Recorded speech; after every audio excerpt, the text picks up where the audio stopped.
UFC 328, Chimaev versus Strickland just happened, and I'm going to go through the entire card, recap it from the bottom all the way to the top. And I got a lot of picks wrong on this one. I got a lot right, but Strickland did it. I could not be happier to get certain picks wrong on this card. I mean, wow, this was actually like a very good card too. Not tons of finishes, but some pretty good fights throughout the entire night. And yeah, it was a very fun card overall. I think this is the best pay-per-view of the year. Maybe 324 in January was better, but I think this one might honestly be a little bit better. Um or the Miami one might be, but that I'll decide at the end. First off, we had Clayton Carpenter versus Jose Ochoa, and we started off the night good. Jose Ochoa was beating on Clayton Carpenter in this fight. His body shots were landing at will in this fight. Looked very, very crisp and clean.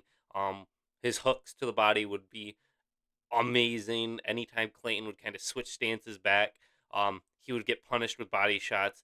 Ochoa would then also was landing great shots to the face, in great combos. There was one combo that he landed where it was like a jab, right hand, as Clayton was on the back foot. He jabbed right hand and then threw a lead uppercut while Clayton was about to hit the fence, and it bounced him into the fence even harder. It was a perfect combo. Um, I'm surprised Clayton was able to survive as long as he did, but Jose Ochoa looked great out there. Controlled the entire fight and just picked Clayton Carpenter apart. And didn't really look too out of the place on the ground when it would go down there. Clayton would try and cinch up a knee bar or heel hook, but Ochoa was able to do good and get himself out of those situations when they arose. So, very good job from Jose Ochoa. I got that one right. And yeah, great job. Then we have Bisengor Susukaya versus Jordan Santos. This fight, Bisengor Susukaya, this one was closer for him than he was really needing to let it. Jordan Santos was doing really good on the feet. With boxing, but his kicks just weren't there, and he wasn't really mixing anything in from body to head. Um, and so that's what ended up eventually getting him to lose this fight. Bisengor was just better at mixing it up, but Jordan Santos was staying in there. He was tough. He was landing some good shots on Bisengor. Um, I think the first round he might have won, but I can't really remember it exactly. Um, but Jordan Santos was doing good. He could have, if he would have been a little bit more active, hit a little bit harder, he would have probably been able to do something in this fight. But Bisengor just was able to kind of overdo him, outdo him in moments, and beat him, and then eventually gets to a submission and cinches it up, submits Jordan Santos in the third round, doesn't even leave it to the judges. Um, and yeah, Jordan Santos gets submitted. It was with the odds of this fight, you were kind of expecting it, but Bisengor lets fights be closer or lose moments more than he really needs to. So that might come back to bite him in the future. Then we move up to Pat Sabatini versus William Gomez. This was, if off the top of my head, probably the worst fight of the entire night. Pat Sabatini kind of holds William Gomez up against the fence the entire fight, trying to take him down, but William Gomez is so strong, so physical, he's able to just get up at will over Pat Sabatini and doesn't really have to deal with, like, there's just no real, like, impressive fight finishing moments. While Pat Sabatini did land some good shots, William Gomez was landing some good shots when he was throwing heat. Um, but yeah, Pat Sabatini majority of this fight was pushing William Gomez up against the fence. So it is what it is. Not a great fight. Slowed the action a little bit, but get a pick right, and Pat Sabatini wins. He's a good wrestler, and that's kind of what you've got to expect from a fight of his at this point, is that he's going to try and wrestle somebody up against the fence. Um, then we move to Roman Kopylov versus Marco Tulio. This fight was very interesting, because Marco Tulio was doing real good the first round. He controlled the first round. It was close. It was competitive in the first round, but Tulio was obviously winning it and doing better. Um, and then the second round, you could see he was starting to roll into it a lot better. And was starting to take over this fight really good. But Kopylov had been setting him up the entire fight, setting him up, setting him up, setting him up, and then lands that like 1-2, I believe was the first one, and knocks down Tulio bad, like gets him down real bad. And then while trying to finish him, Roman Kopylov then holds on to Marco Tullio and lets Tullio just recover.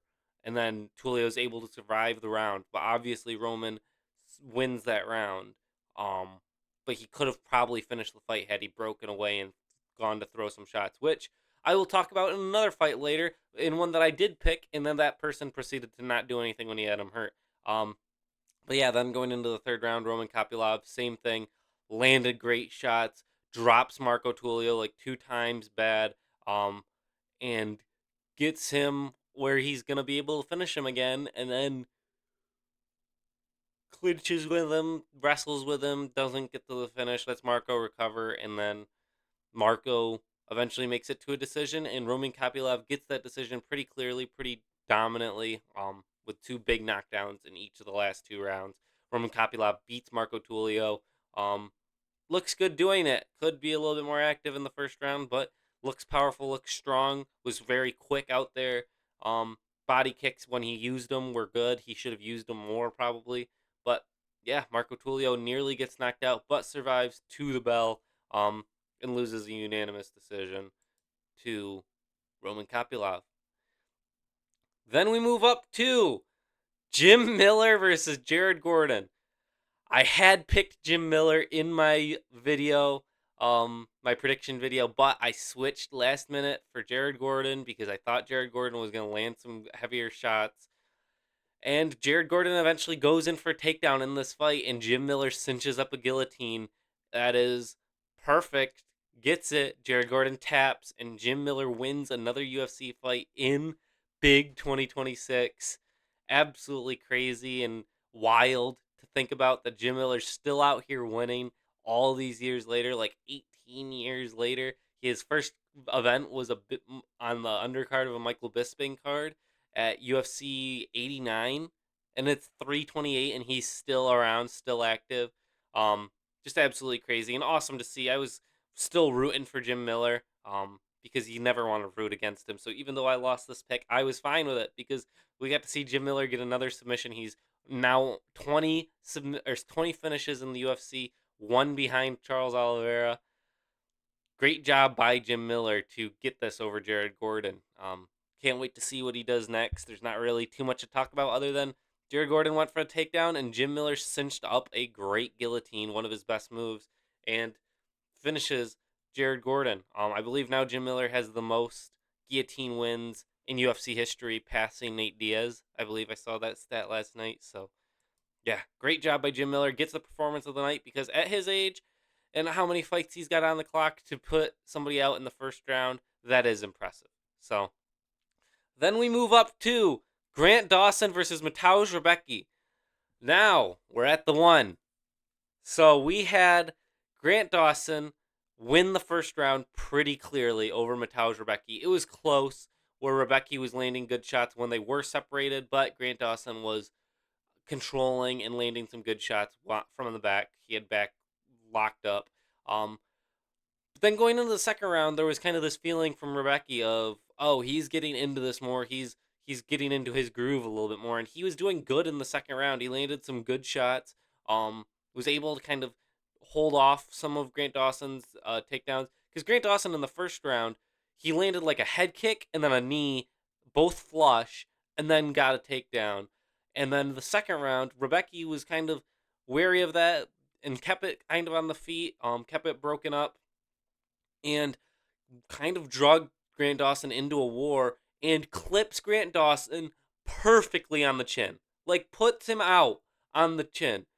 Completely spins his head around and instead he goes for ground and pound, he throws a couple shots, but then instead of going for shots and breaking away and just slinging shots at him, Grant Dawson is able to recover because Mateusz Rebecki clinches him and goes for a takedown. While he has Grant Dawson hurt, if he would have just thrown like an 8-piece, just slung shots at him, that would have hurt Grant Dawson again, and he would have finished him. It was closer to the end of the round. He could have just started throwing stuff, and it would have hurt Grant Dawson, kept him hurt, instead of giving him literally all the time he needs to recover while defending a takedown. Just absolutely awful ideas from Mateusz Rebecki. Um, then going into the third, you're like, okay, well he can try and do it. Nope, he gets taken down immediately, or go maybe he shot in for a takedown, but gets to the ground immediately. Grant Dawson gets better position because it's Grant Dawson. He's got great ground game. Um, and then Mateusz Rebecki eventually gets submitted by Grant Dawson with a slightly different. I think he called it a genie choke, but it's a rear naked choke with both your hands in the front. Instead of one or over around or one over around, it was both in the front. And yeah, he submits Mateusz Rebecki. Rebecki had the chance. I thought he was gonna do it, but he still gets put away. Absolutely sucks. But Grant Dawson is just that good on the ground that Rebecki could not, I guess, finish him on the feet. But yeah, I was so close to having that one right, and Grant Dawson steals it from me. And then we move up to Joel Alvarez versus Yaroslav Amosov. This one, Yaroslav Amosov gets fight of the night, and this one was a tricky one. I was betting on one of two things. I was betting on Joel Alvarez to land good shots before Amosov could get a takedown, or I was picking that Joel Alvarez would be able to defend the takedowns. He could not do either. Yaroslav Amosov completely dominates Joel Alvarez in the first round on the ground. Um, Completely just took him down, ran through him in that first round, was not letting Joel have any moments of success at all, and just controlled him. Tried for some submission stuff, but just completely outpositioned him. Then Joel Alvarez in the second round is landing good shots on Yaroslav Amosov. Um, Amosov lands a good shot as well, but Joel Alvarez lands some pretty good shots. Eventually, Yaroslav kind of gets hit a little hard. And Joel gets taken down, gets slammed by Yamasov, just completely slammed by Yamasov. And then Amasov had been trying to get into that arm triangle the entire fight. Eventually works his way to it, gets Joel Alvarez in an arm triangle, and Joel Alvarez taps, which absolutely great for Yaroslav Amasov. I mean, huge win over Joel Alvarez, who is a very good prospect. Um, yeah, Yaroslav Amasov, great job. I mean, he dominated him. With this performance and the Neil Magny performance, he calls out. I believe he's like ranked like 14 in the world already. He calls out for the winner of the Brady Buckley fight. I don't know if they're gonna do that, but maybe they do him versus Buckley now, or maybe they do him versus the winner loser of Bilal versus Bonfim, something like that. But Yaroslav Amasov has some big things coming in the future. Very impressive, very good prospect at now like 30-1 in his career. Um, yeah, huge job for Yaroslav Amasov, and to get the performance of the night bonus, he deserved it. I mean, he ripped Joel Alvarez around and submitted him in the second round with very little pushback from Joel Alvarez. So great job by Yaroslav Amasov. Got this one wrong. I was close to picking him in the predictions, but I thought Joel was going to be stronger. He just was not as powerful and aggressive as I expected him to be. Then we have the murder. Ateba Gautier versus Ozzy Diaz. The execution that we all saw. Ateba Gautier knocks out Ozzy Diaz in the second round with a perfect looping overhand. Yeah, this first round of this fight, not too much happened, but Gautier was getting closer to landing the shots, hurting him a little bit more. Still won the round pretty clearly in the first round, but Ozzy Diaz was just doing good of staying out of the way of everything. Um, this uppercut, I believe, might have landed in the first round, but it may have also been in the second. But Gautier was landing good shots, good combos every now and then, and eventually, in the second round, lands a perfect overhand, just right over the jab, slips the jab, and overhand lands right around and perfectly on the chin. Like, he hooked his arm perfectly and clips Ozzy Diaz. Ozzy Diaz completely slumps to the ground, just drops completely dead, and yeah, crumbles like a piece of paper from that hit. And Ateba Gautier lands another shot or two. They finish the fight, and Gautier wins the fight that they've been trying to set him up with for so long. Finally, now he can move up to higher competition, but it was, you could see that he was going for it, but against a certain higher level of competition, Gautier could lose in moments. And talking about higher level of competition, his call out from this win to get higher level was Israel Adesanya. He said he respects Adesanya, he really likes him, admires him, and that's why he wants to fight him. He wants to fight the best. He could definitely knock out Adesanya. I mean, they've been doing it recently. Adesanya's been getting caught, getting hit, and then kind of folding under the pressure. But Gautier, if he's hunting that one shot on Adesanya, he could get beat just like he almost did in his last fight. I mean, his last fight he clearly won it, but that one he was getting tricked around a little bit, getting ran around, had to go to decision. Ozzy Diaz survives the first round. Adesanya could do that, but Adesanya's chin is probably a little bit more gone than those guys. But yeah, Adesanya versus Gautier on like the main card of a pay per view and like in the Philly card because Gautier took almost no damage. Maybe do it in September, but Adesanya Gautier because you don't want to main event fight night with that. You put that as like the feature fight of a two pay per view or two championship card in like September. That's a banger.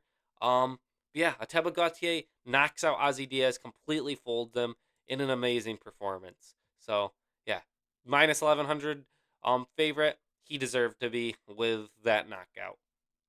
Then we move up to Bobby Green versus Jeremy Stevens. Wow, Bobby Green. This is one of the best performances I've ever seen of his. He just vintage Bobby Green out there was landing good shots, hands down, talking to Jeremy. Jeremy wasn't really able to land anything. It says he landed 7 shots. I don't even really know about that. Bobby Green was just landing great. Uh, Jab, right hand was all landing. Hurt Jeremy Stevens at one point, like hurt him real bad as Jeremy was kind of walking away, trying to recover. Bobby Green threw a kick, nut shot at Jeremy, was really apologetic about it. And Jeremy got time to heal and recover. And then Bobby Green goes out there again, does it again, starts throwing some shots, gets Jeremy kind of angry again, and Jeremy starts throwing some big shots, gets himself back against the cage, and then throwing. Jeremy throws a great shot over, trying to hit Bobby Green. Bobby slips it and kind of just uses that momentum from Jeremy's swing and pushes him down, and then gets on top, landing some good shots of ground and pound, and then does the expert move of going for a submission and gets a submission on Jeremy Stevens. Rear naked chokes him and makes Jeremy Stevens tap out. Just absolutely expertly done by Bobby Green. Yeah, great performance. Bobby Green's one of those fighters from now on that I feel like he's gonna kind of float around that head prelim or like main card opener of cards against these other guys that he can have really fun fights against. So I think he's in that spot now, and I am excited to see it because Bobby Green always tries to put on a show and does usually do that. So yeah, great job by Bobby Green to get this win here and looked really good doing it. Excited to see whoever they have him fight next. Um, and yeah, it's that one. That's Bobby Green, Jeremy Stevens. Great job by Bobby Green. Then we move up to Sean Brady versus Joaquin Buckley. I got this one wrong. Sean Brady absolutely dominates Joaquin Buckley, takes him down each round, and just controls him, lands little tippy tap shots, some hard shots, but I mean, it says 245 total strikes by Sean Brady. No. A lot of those were little taps to the face or to the arms of Joaquin Buckley. I mean, he threw a lot, but that wasn't I don't know if you could count all of those as real strikes. Um because some of them were just little shots from like here to here on the guard of Joaquin Buckley. But Sean Brady did just dominate Joaquin Buckley. Joaquin Buckley, he had a year to practice his wrestling and his defense wrestling from last June to now, and he got completely dominated again by Sean Brady. I mean, it's absolutely crazy of Sean Brady to be able to do that. He got slept out by Morales. Just how good is Morales? And then Buckley just completely got shut down, got nullified.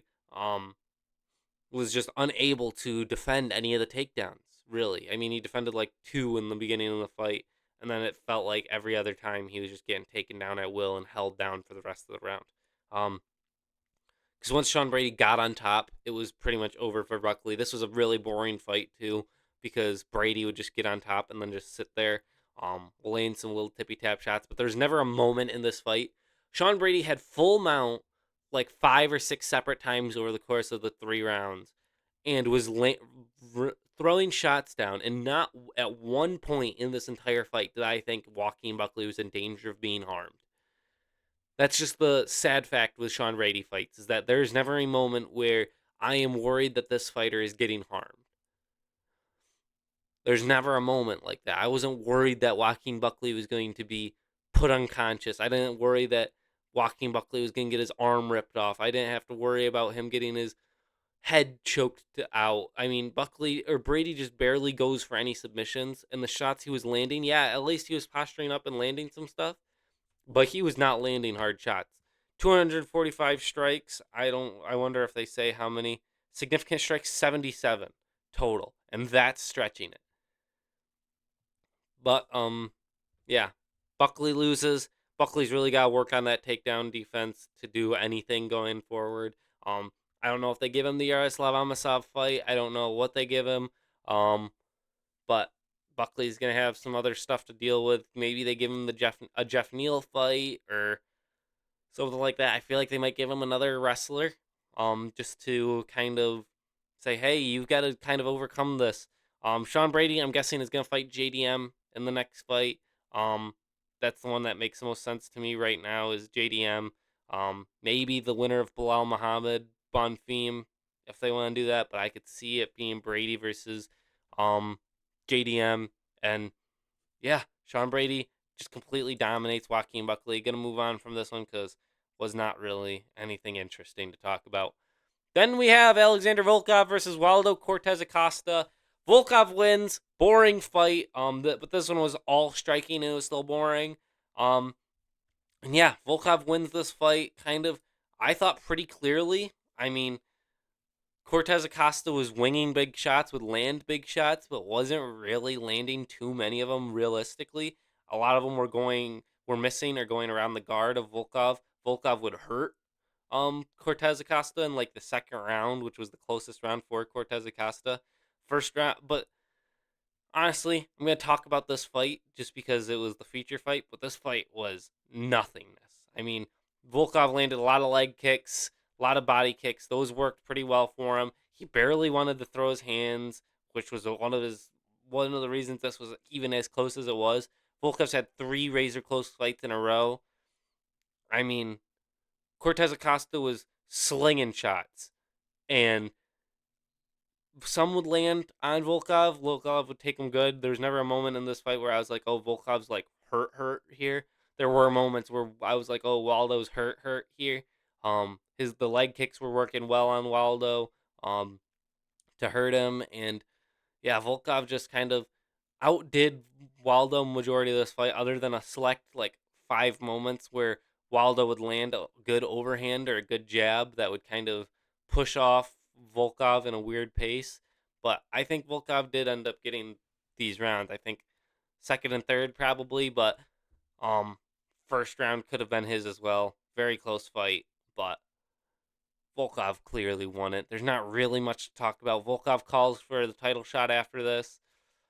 I'm guessing they'll probably give it to him. If Hokit wins against Derek Lewis, then maybe the winner of Hokit Lewis has to fight Volkov next, because you've got an interim title fight going on at the White House, and then that person's gonna fight Tom Aspinall. So Volkov would be out for a while if that's the case. So I would say give him Hokit or Lewis. Hokit or Lewis on the person who win, or on the card of the winner of the interim fight versus Tom Aspinall. That card put Hokit versus versus Volkov, or Lewis versus Volkov 2 on that card. But yeah, Alexander Volkov wins a narrow decision against Waldo Cortez Acosta. Then we move up to the fight of the night and pretty deserving of that. Joshua Van versus Tetsuya Taira. Great fight. I picked wrong in this fight, and I'm very happy I did because I wanted Joshua Van to win.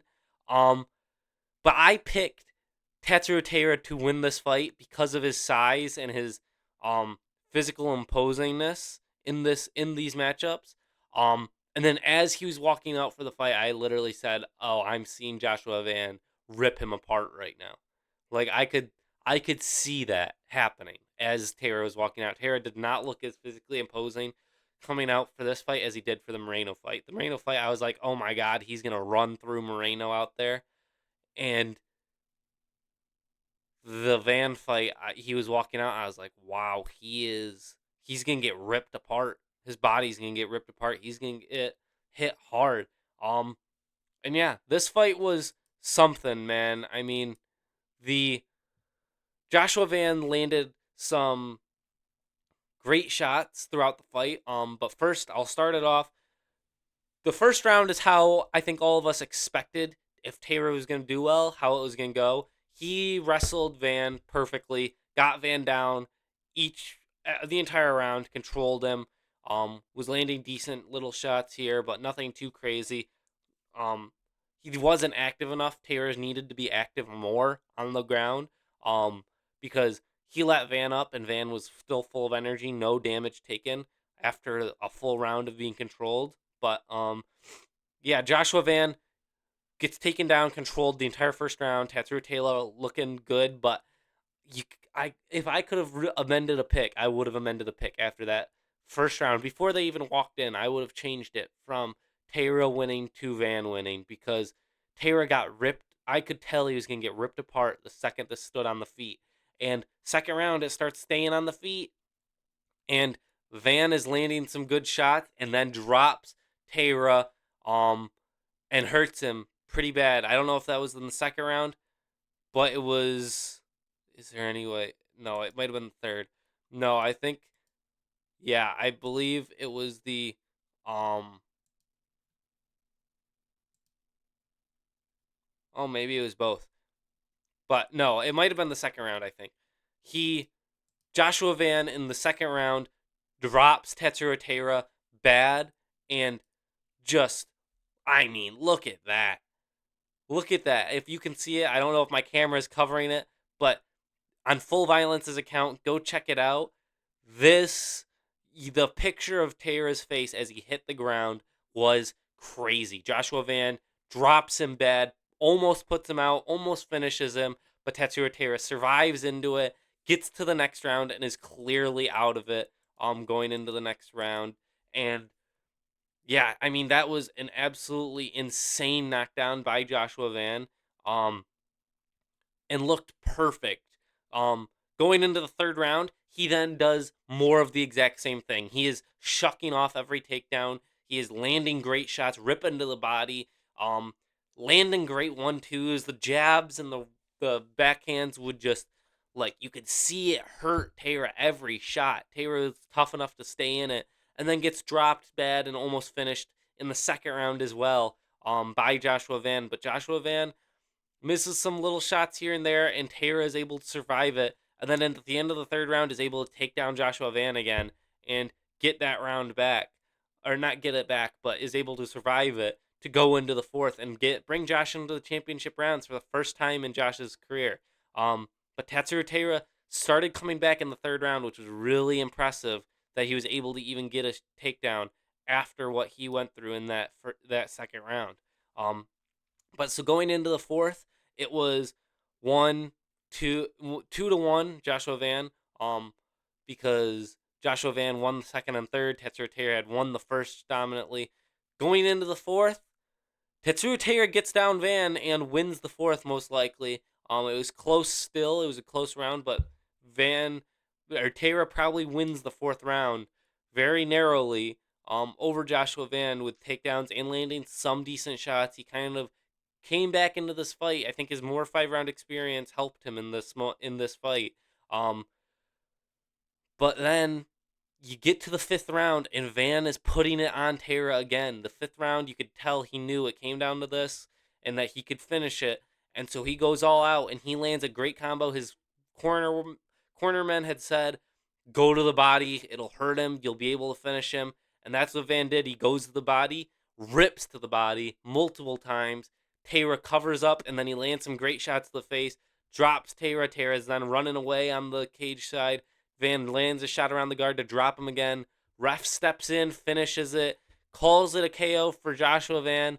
Little early, but still, I mean, you could have let Van land some more shots on Tetsuro, but after the rounds that Tetsuro had taken in the second and third, then in this one getting dropped and then dropped again while running against the fence, I get why he stepped in.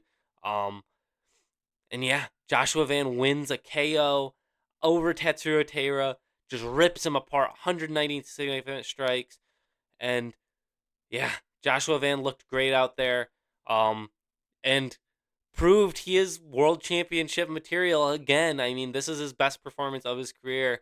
Because he went 5 round into the 5th round and picked apart Tetsuro Taira in 3 of the 5 rounds and finished him. Which Tetsuro is a very tough opponent. I just wish I would have gotten this one right, that I could have picked Van.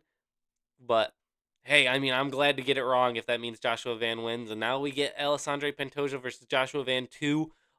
Hopefully in like September. September is probably my guess. September, October. For Van versus Pantoja. And yeah, great job by Joshua Van. Looked really great out there. Had a great fun fight and cannot wait to see the next one. Gets fight of the night deservingly. And yeah, incredible work. Then we move up to the main event of the evening.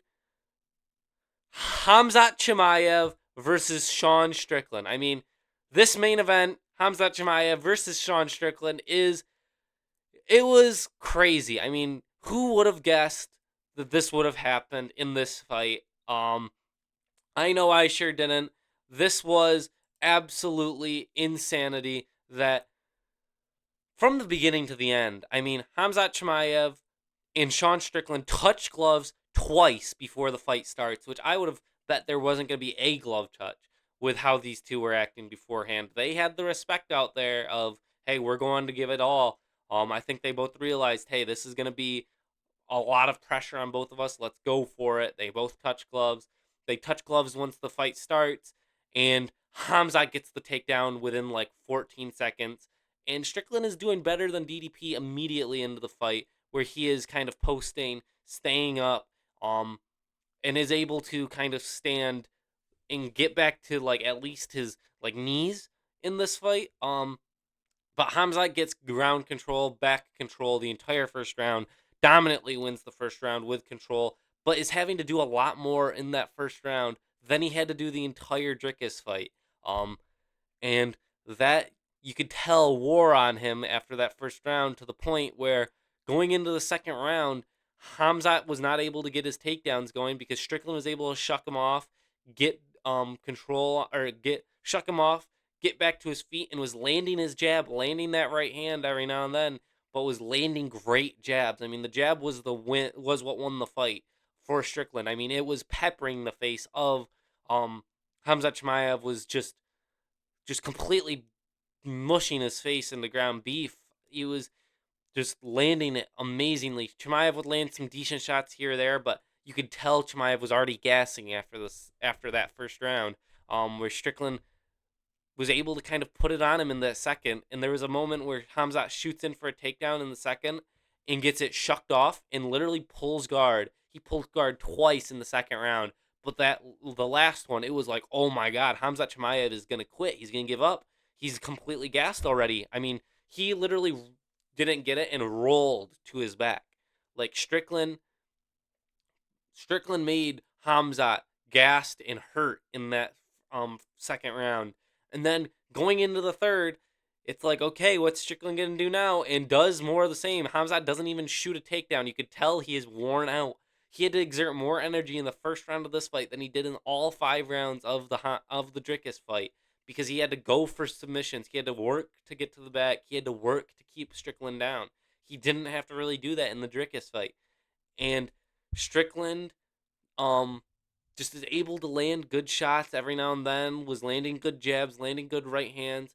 And then Strickland. Oh wait, this is the picture of him landing good shots. This is him striking in the first and third, or second and third round, landing little bits. Was starting to redden the face of Hamzat Chimaev as it went on. You could see Hamzat was getting a little bit more like, as he was throwing, like shaking out his body a little bit more. And Strickland was just landing the good shots when he needed to. But this was the third round of this fight, and I'm gonna leave this picture up because Hamzat Chimaev got taken down and controlled by Strickland for 3 minutes of the third round, which is absolutely crazy to say. Hamzat went for a takedown, and Strickland pushed him down and held on to him. Just completely reversed the takedown, and Strickland was on top. For Hamzat Chimaev, I believe it was in his last 6 fights in the UFC before this one, he had been only spent, I think it was 56 seconds or 59 seconds on the ground in being controlled in the entire 6 fights. He spent 3 minutes getting controlled by Hamzat Chimaev. Or he's by Sean Strickland. Sean Strickland controlled Hamzat Chimaev for over 3 minutes in this fight, which Chimaev had not been controlled by somebody for more than 56 seconds total in 6 fights combined. He has fought Gilbert Burns, Kamaru Usman, Robert Whittaker, Dricus du Plessis. Not a single one of them, all combined, had over a minute of takedown time on Chimaev. Strickland had 3 minutes. Just absolutely crazy. I mean, I've seen this picture go around so much since where it's like, wow, AI is really getting out of hand these days, and I mean that's crazy. If you would have told me before the fight that Strickland would have spent triple the amount of control time as every other UFC opponent of Chimaev combined, I would have told you were crazy. But he does it, and yeah, then Strickland going into the fourth round.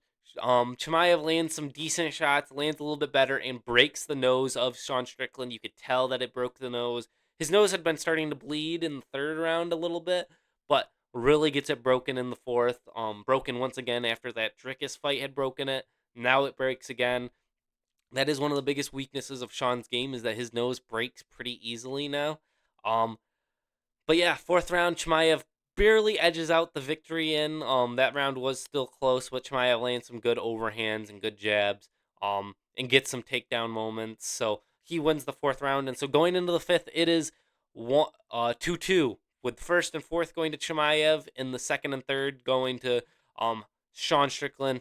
And then the fifth round, Strickland's able to defend all the takedowns, isn't really taken down for much time at all. Is able to get back to his feet after each one, and is able to kind of pepper Chimaev with a jab on the back foot, land some good shots around the guard. That's the biggest thing in this fight, is that Strickland, whenever it was out at range, you kind of lost the oomph of it. But realistically, Strickland at range was landing multiple jabs every 30 seconds that were strong, hard jabs to the face that bloodied and reddened up Chimaev's face real bad in that fight. And the fifth round, I think the jabs hurt, where you were seeing them start to multiply a lot more, the damage. And so then Sean Strickland beats Hamzat Chimaev in the fifth round, gets the win. Absolutely crazy. Fifth round, just barely edges it out. It was a close round, but Strickland clearly won it. Strickland clearly won this fight. People calling it a robbery, that's a little crazy. This fight was close either way, but Strickland clearly won the second, clearly won the third. Hamzat clearly won the first, closely won the fourth. Strickland pretty clearly won the fifth round with a late flurry, landed some good shots. The woman ref, she gave it to Hamzat Chimaev, split decision, but I don't see it. I saw 2, 3, 5 for Sean Strickland, and absolutely crazy. If you had told me it was going to be rounds 2, 3, 5 that Strickland won, and not 3, 4, 5, I would have thought you were crazy. But yeah, Sean Strickland wins again the world title. He beats Israel Adesanya for the world title 3 years ago, and then now beats Hamzat Chimaev. Absolutely insane. If he defends the title, we're gonna have some pretty serious conversations about where he is in the GOAT list of middleweight. I mean, he's not past Anderson Silva, he's not past Adesanya, but two-time world champion. He defends it one more time. He's beaten a Brendan Allen before, a Bus Magomedov. He's beaten Nasruddin Imavov once. He's beat Adesanya, beat Hamzat Chimaev. Had a close fight where he should have beaten Dricus the first time. Had a fight where he got robbed against Cannonier. The Pereira loss is not a bad aged loss at all. Kamaru Usman, the loss at welterweight is not the worst, but that was at welterweight, so it doesn't even really matter for the conversation. So, yeah, Sean Strickland, if he defends against Nasruddin Imavov, he could win. He could be higher than Dricus now in the GOAT list of middleweight, which is crazy since Dricus technically has 2 wins over him. But yeah, Sean Strickland beats Hamzat Chimaev to become the world champion.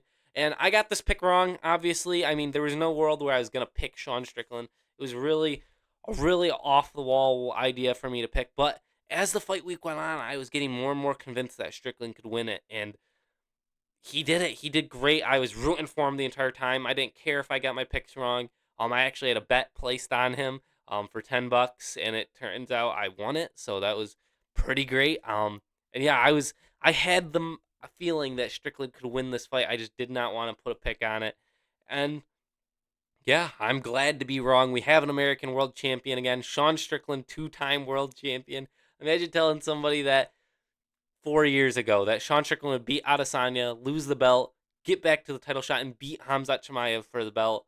Absolutely crazy and a great event overall. I mean, I went, I believe it was 1, 2, 3, 4, 5, 6, 7 for 6, 7 for 6, with the Strickland and Van ones being, I'm completely great with getting those ones wrong. And yeah, Sean Strickland beats Hamzat Chimaev in what was a pretty respectful fight from both of them too. I forgot to mention that they touched gloves a bunch. I told you that, but Chimaev wrapped the belt around Strickland, and they both gave each other respect.